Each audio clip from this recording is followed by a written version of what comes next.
Ladies and gentlemen, welcome to Chanel Jasmine, the best novel Chanel for romantic stories. Hai guys, selamat datang di channel Jasmine, channel terbaik untuk menyimak novel-novel romantis. Mohon dukung channel ini dengan subscribe, like dan share video-video yang ada di channel ini. Terima kasih. Kaisar Agung Seni Bela Diri Bab 598. Boom! Sesaat setelah Jin Lingyun pergi, kilatan guntur pertama dari hukuman langit pun turun. Dikatakan, menebas karena kilatan guntur itu seperti pedang yang membawa aura penghancuran dari hukuman langit, memotong ruang terbuka. Jin Lingyun, yang sedang terbang menjauh, tidak bisa menahan diri untuk menoleh dan melihatnya, hatinya bergetar lebih dalam.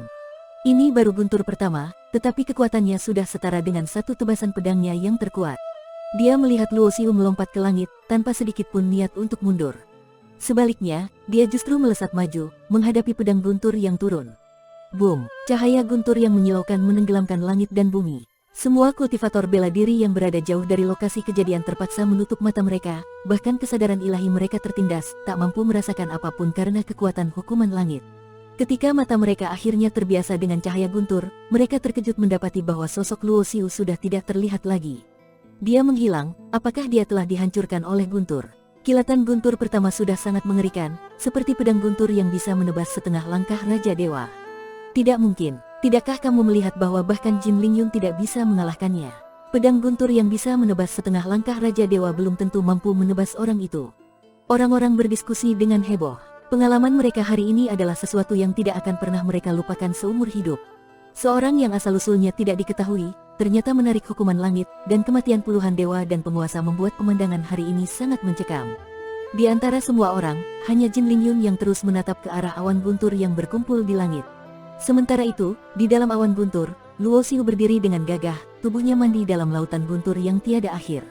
Saat kilatan guntur pertama turun, dia telah melesat ke langit, berlari melawan kilatan guntur dan masuk ke dalam awan hukuman. Cakram kehidupan dan kematian berputar di belakang kepalanya, 9 bintang bergelombang di dalamnya, sementara tombak naga hitam mengambang di sisinya. Di bawah penyucian oleh kekuatan guntur, cakram kehidupan dan kematian hancur beberapa kali, tetapi setiap kali hancur dan terbentuk kembali, auranya semakin kuat dan dalam. 9 bintang yang mengelilingi Luo Xiu juga mandi dalam cahaya guntur, dipenuhi kilatan-kilatan listrik, mengalami penyucian yang sama. Ini terinspirasi oleh 18 bintang kuno yang ditinggalkan oleh Dewa Samudera Bintang. Dewa itu menempa 18 bintangnya menjadi senjata, dan Luo Xiu melakukan hal yang sama, membiarkan bintangnya menghadapi hukuman guntur bersamanya, tumbuh bersama. Selain itu, bintang yang ditempa oleh teknik rahasia dari lubang bintang, meskipun berbeda dari bintang-bintang yang diciptakan oleh teknik Dao Samudera Bintang, prinsipnya serupa. Di bawah penyucian guntur, kekuatan dunia di dalamnya semakin terkondensasi dan kuat. Adapun lonceng Dewa Penghenti Waktu, tidak mampu menahan hukuman guntur sebesar ini, sehingga tidak dapat disucikan. Cakram kehidupan dan kematian mewakili hukum kehidupan dan kematian, bintang-bintang mewakili tubuh fisiknya, sementara tombak naga hitam adalah senjata perangnya. Jalan bela diri Luo Xiu masih kekurangan sesuatu yang bisa mewakili hukum ruang dan waktu. Namun, hukum ruang dan waktu lebih sulit dipahami dibandingkan dengan hukum kehidupan dan kematian. Untuk menemukan sesuatu yang bisa menanggung hukum ini, dia membutuhkan takdir yang luar biasa. Hukuman langit adalah sesuatu yang ditakuti oleh para kultivator bela diri. Banyak orang yang sudah memiliki kemampuan untuk melampaui batas kekuatan mereka tetapi tidak berani melakukannya karena mereka harus mempersiapkan harta benda untuk menahan hukuman tersebut.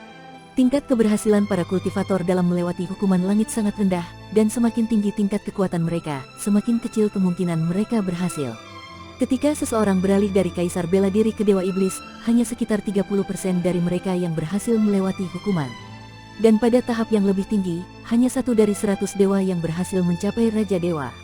Hukuman langit yang paling terkenal dan paling sulit dilewati adalah hukuman Kekaisaran Agung, hukuman bagi Kaisar Dewa. Seluruh alam semesta hanya melahirkan satu Kaisar Dewa dalam jutaan tahun, yang menunjukkan betapa sulitnya melewati hukuman ini. Bagi Luo Xiu, hukuman Kekaisaran masih sangat jauh. Hukuman tingkat keempat bagi Dewa Iblis yang dia hadapi saat ini tidak menimbulkan ancaman serius, dan dia mampu melewatinya dengan mudah. Setelah disucikan oleh guntur, 9 bintang Luo Xiu semakin terkondensasi. Permukaan bintang-bintang tersebut tertutup oleh pola khusus yang mengandung misteri hukum alam semesta. Cakram kehidupan dan kematian hancur dan terbentuk kembali berkali-kali, melambangkan siklus kehidupan dan kematian, mendekati hukum tingkat ketiga dari esensi. Tombak naga hitam, yang sebelumnya telah mencapai tingkat harta karun dewa, kini diukir dengan jalan bela diri Luoxiu sendiri, mencakup hukum kehidupan dan kematian, serta ruang dan waktu. Ketika Luoxiu pertama kali mendapatkan tombak ini, tombak tersebut hanya merupakan harta yang sederhana, tetapi sekarang, tombak itu telah berkembang bersama dirinya. Tombak naga hitam adalah senjata yang dapat tumbuh. Setiap kali 9 lapisan segelnya dilepaskan, 9 lapisan segel baru akan muncul, dan kekuatannya terus meningkat. Saat ini, 9 lapisan segel baru muncul lagi, tetapi membutuhkan hukum tingkat keempat dari esensi untuk dilepaskan. Begitu segel itu terlepas, tombak naga hitam akan berevolusi lagi menjadi senjata Raja Dewa. Ketika awan guntur perlahan menghilang dan langit kembali cerah seperti biasa, sosok Luoxiu yang mengenakan jubah hitam dan putih berdiri dengan bangga di langit. Banyak orang dapat merasakan bahwa aura Luoxiu sekarang sangat terkendali, seperti lautan yang dalam, tak terukur. Semua orang bisa pergi sekarang, Jin Lingyun berbicara dengan tenang, auranya yang menunjukkan kewibawaan sebagai seorang setengah langkah Raja Dewa. Hukuman guntur langit yang berkumpul di langit, yang awalnya dianggap oleh banyak orang sebagai kesempatan besar, ternyata berakhir dengan kematian puluhan dewa dan penguasa, dan tidak ada seorang pun yang memperoleh apapun. Namun, tidak ada yang berani mengeluh, dan banyak dari mereka membungkuk kepada Jin Lingyun sebelum pergi satu persatu. Selamat kepada sahabat Luo karena berhasil melewati hukuman guntur dan meningkatkan kekuatanmu. Jin Lingyun maju ke depan, terus-menerus membungkuk hormat kepada Luoxiu. Sebelum melewati hukuman, kekuatan Luoxiu sudah jauh melebihi Jin Lingyun, dan setelah menghadapi hukuman guntur yang begitu kuat, kekuatannya pasti semakin besar. Hal ini membuat Jin Lingyun merasa kagum, dan keinginan untuk menjalin hubungan baik dengan Luoxiu semakin kuat. Sahabat Jin terlalu memuji. Luoxiu tersenyum ringan. Setelah mengetahui bahwa Jin Lingyun adalah seorang kultivator dari Sekte Pedang Langit, Luoxiu juga mulai berpikir untuk membangun hubungan dengannya, sehingga dia tidak keberatan mempererat hubungan dengan orang ini. Sebelum hukuman guntur dimulai, aku bertanya apakah sahabat Luo memiliki sekte, tetapi sahabat belum menjawab. Jin Lingyun bertanya dengan senyuman, dengan niat jelas untuk menjalin hubungan. Aku hanyalah seorang kultivator lepas, membuat sahabat. Jin tertawa saja, jawab Luoxiu dengan suara pelan. Mata Jin Lingyun semakin bersinar terang. Dia sudah memutuskan bahwa, terlepas dari apakah Luoxiu memiliki sekte atau tidak, dia akan mencoba menjalin hubungan baik dengannya. Jika Luoxiu tidak memiliki sekte, itu bahkan lebih baik lagi. Kita para kultivator bela diri menentang langit dan bertarung untuk nasib kita. Selain bakat dan pemahaman, warisan, dan sumber daya, kita juga membutuhkan dukungan dan latar belakang.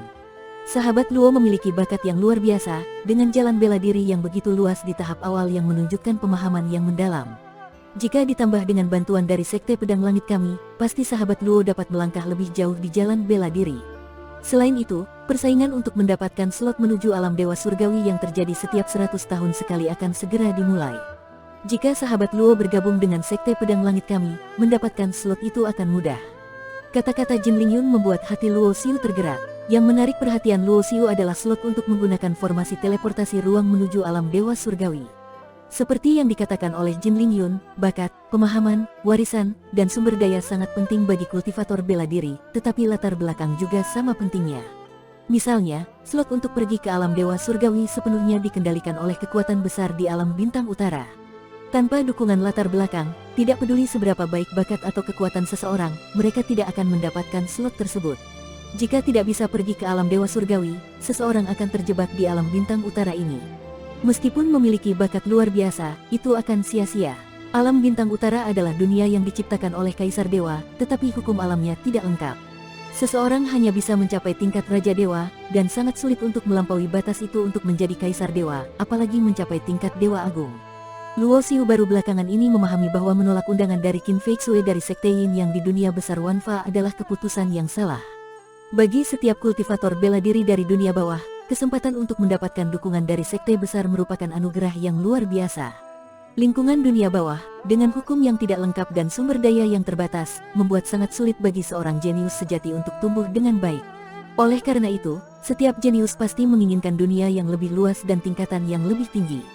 Dari alam dewa surgawi seperti alam surga misterius, hingga alam dewa surgawi kaisar seperti alam bintang utara, diperlukan perjalanan melalui tempat-tempat seperti kota es biru yang banyak dikendalikan oleh kekuatan besar, membuatnya sangat sulit. Begitu juga dengan formasi teleportasi dari alam dewa surgawi kaisar menuju alam dewa surgawi agung, yang dikendalikan oleh kekuatan besar dan sulit untuk mendapatkan slotnya. Dan hal yang sama berlaku untuk perjalanan dari alam dewa surgawi agung menuju dunia 3000 kaisar dewa, yang kemungkinan juga penuh dengan tantangan dan pembatasan. Di alam semesta yang tak terhitung jumlahnya, dengan banyaknya kultivator bela diri, hanya mereka yang terpilih yang berhak memasuki dunia 3000 kaisar dewa. Seorang dewa mungkin menjadi penguasa di dunia tingkat menengah, tetapi semakin tinggi tingkat dunia, semakin kecil kekuatan itu berarti. Luo Xiu datang ke alam bintang utara kali ini untuk mendapatkan akses ke formasi teleportasi ruang, jadi ketika Jin Lingyun menyebutkannya, dia sangat tertarik. Aku memang ingin pergi ke alam dewa surgawi, tetapi apa syarat yang harus aku penuhi untuk mendapatkan slot itu? Tanya Luo Xiu. Sahabat Luo bisa bergabung dengan Sekte Pedang Langit kami. Dengan kekuatanmu dan rekomendasiku, kamu bisa menjadi penjaga tetua, atau mungkin tetua tamu Sekte Pedang Langit. Selama kamu berkontribusi dalam perebutan slot, kamu pasti akan mendapatkan slot tersebut. Jin Lingyun menjelaskan. Pada saat itu, beberapa kilatan cahaya terbang menuju mereka, dan dalam sekejap, beberapa sosok muncul di depan Luo Xiu dan Jin Lingyun. Di antara mereka, seorang pria berwajah kuda dengan ekspresi muram menatap Jin Lingyun dan tersenyum samar. Kudengar ada hukuman guntur yang berkumpul di sini. Apakah tetua Jin mendapatkan harta karun? Tetua Zhou datang terlambat. Namun, hukuman guntur ini bukan karena harta karun, melainkan karena sahabat Luo yang sedang menjalani hukuman.